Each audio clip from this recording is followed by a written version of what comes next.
Hello students, welcome. This is Dr. Chetna Kumawat and I'll be teaching you Financial Management, which is Paper 1 in BCom Part 2nd. Today's topic is Techniques of Financial Analysis. In this chapter, we will understand the meaning of financial analysis and its interpretation, the objectives of financial analysis, types of financial analysis, significance and limitations of financial analysis, some important techniques of financial analysis, and key terminology.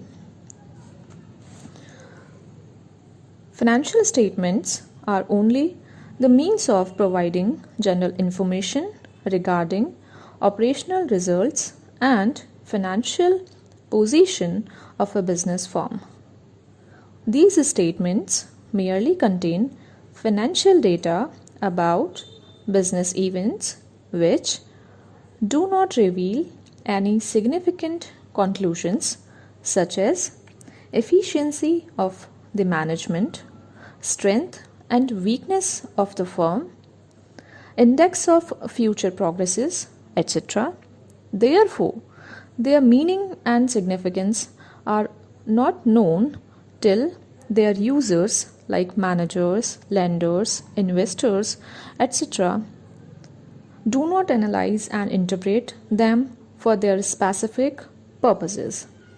That is why it has been said that the science of financial analysis is assuming an increasing amount role as a tool for appraising the real worth of a going concern. It helps in drawing out the implications which are contained in the statements themselves. Like lines in the palm or horoscope, financial statements can be studied, puzzled over, and scrutinized. The analysis of such statements provide valuable information for managerial decisions. Analysis of financial statements is the systematic numerical calculation of the relationship between one fact with the other to measure the profitability, operational efficiency, and the growth potential of the business. Thus, the analysis of financial statements is basically a study of the relationship among various financial facts and figures as given in a set of these statements. I'll repeat. Thus, the analysis of financial statements is basically a study of the relationship among various financial facts and figures as given in a set of these statements. The basic financial statements, that is balance sheet and profit and loss account or income statement, contains a whole lot of historical data. The complex figures as given in these financial statements are broken into simple and valuable elements, and significant relationships are established between the elements of the same statement or different financial statements. According to Metcalfe and Tettard, states that analyzing financial statement is a process of evaluating the relationships between component parts of financial statements to obtain a better understanding of a firm's position and performance. During the process of financial analysis, the following steps are required by a financial analyst. Number 1, selection of information. The first step is to select the information relevant to the decision under consideration from the total information contained in the financial statements. It is because a specific aspect of financial position or operation may be more significant for one group than another. For example, Short-term creditors are interested in the liquidity of current assets, while prospective investors are interested in the future income of the firm. Number 2, establishment of relationship. The second step involved is the classification or grouping of the information in such a way that significant relationship is established. For example, to know the relationship between current assets and current liabilities, both should be arranged in such a way that firm's capacity to pay its short-term obligations is known. Number 3, evaluation. The third and final step is interpretation and drawing of inferences and conclusions by studying these relationships with the help of ratios.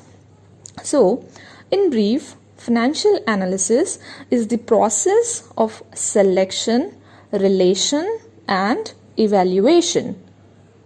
Financial analysis is the process of selection, relation, and evaluation. Now we will understand the meaning of interpretation. It is very much important.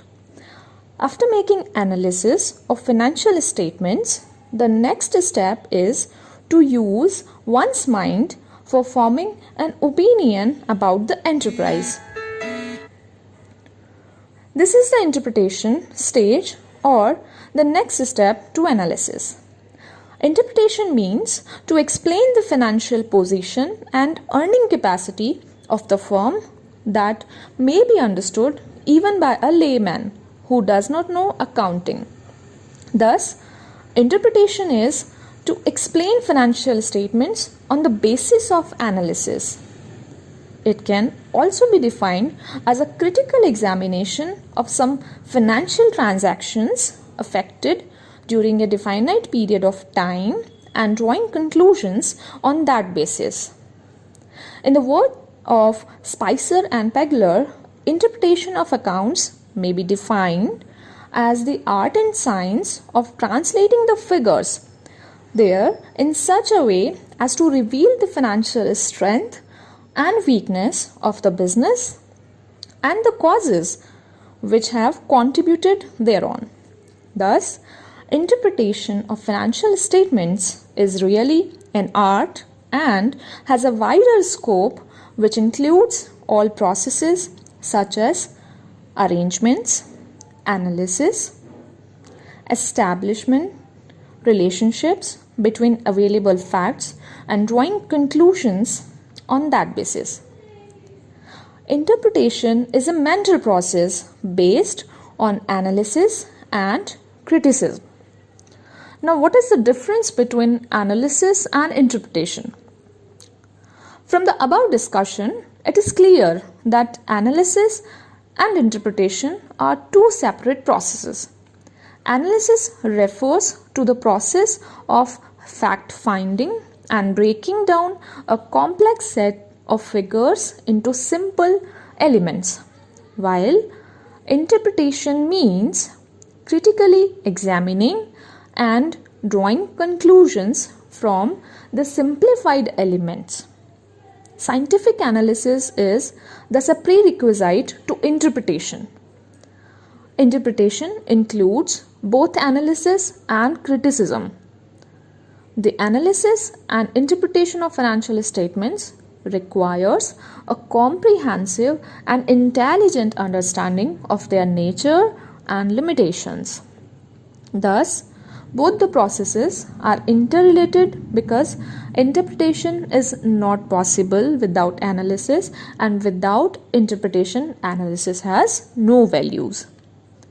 Generally, in practice, both the terms are used in the same sense.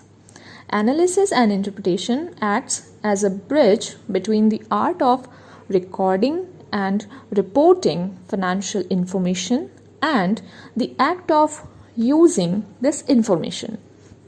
Therefore, analysis and interpretation of financial statements includes all the processes like analysis of facts, arrangements, establishing relationship, and drawing conclusions on that basis.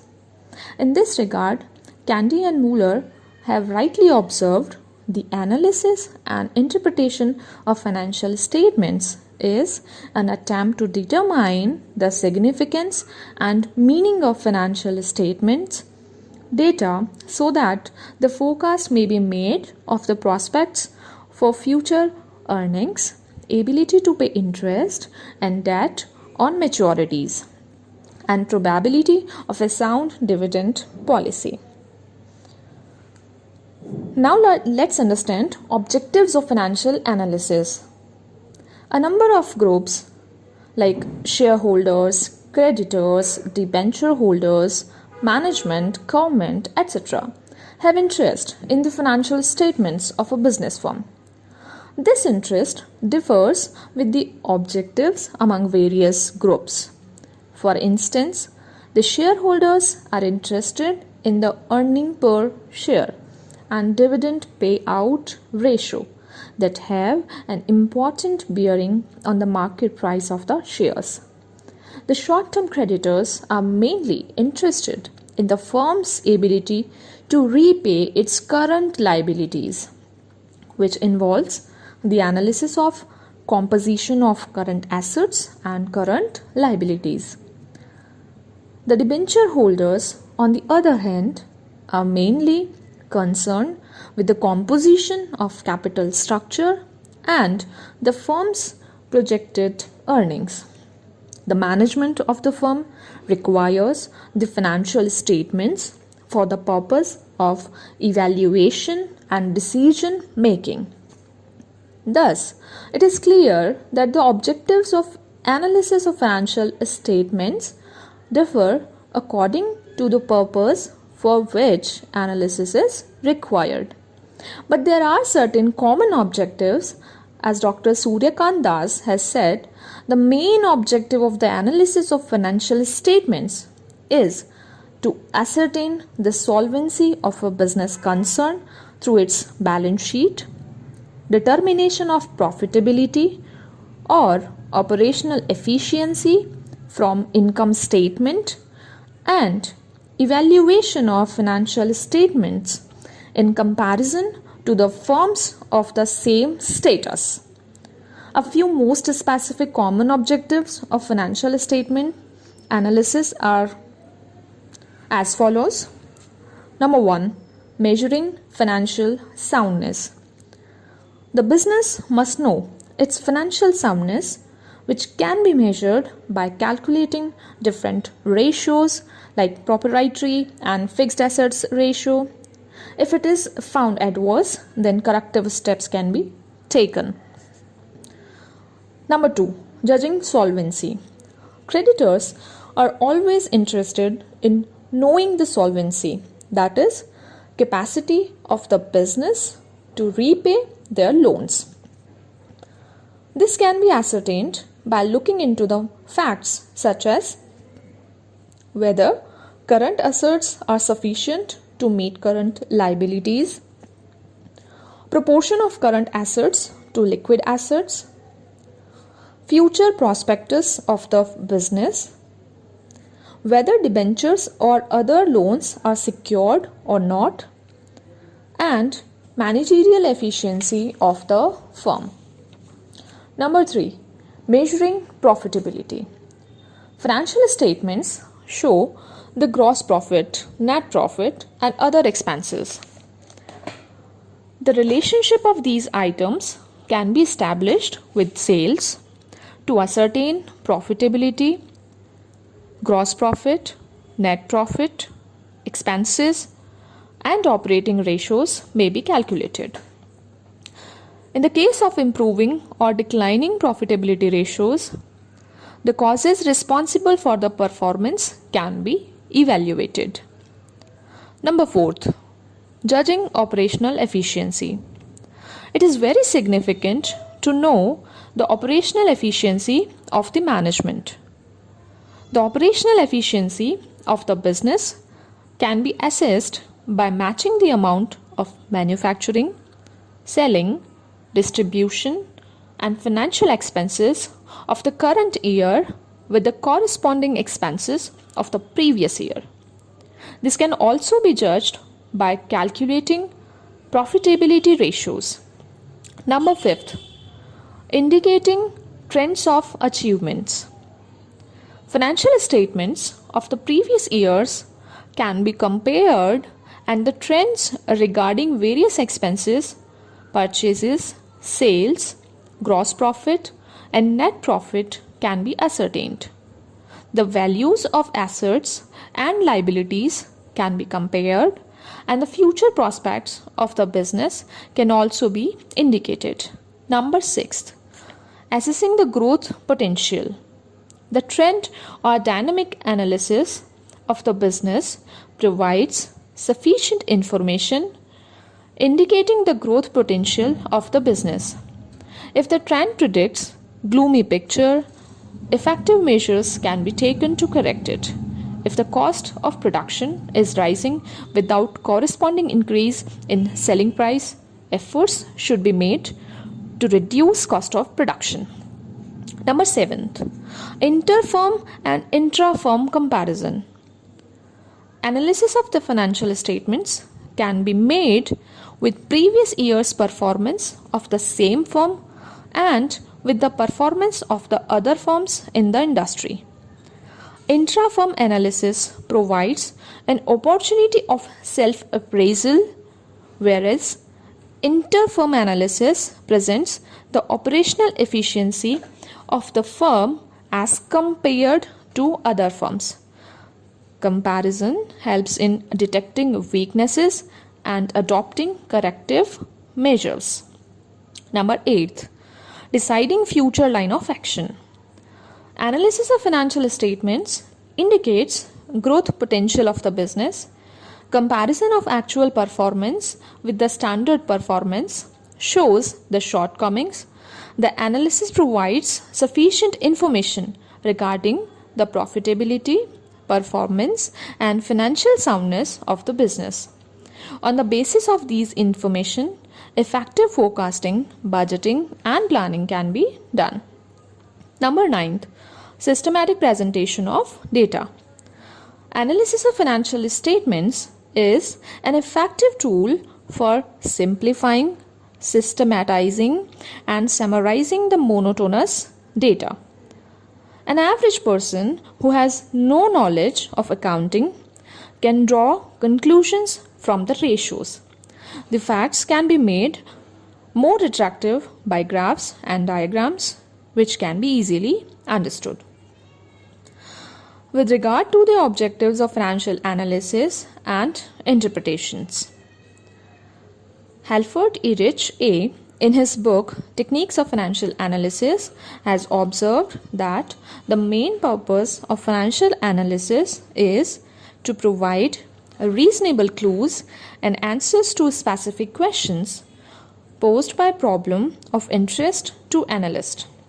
It cannot be overemphasized that financial analysis is not an automatic or standardized process.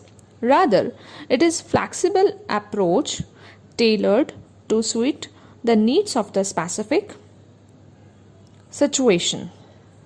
So, this is it for today's lecture. Thank you so much.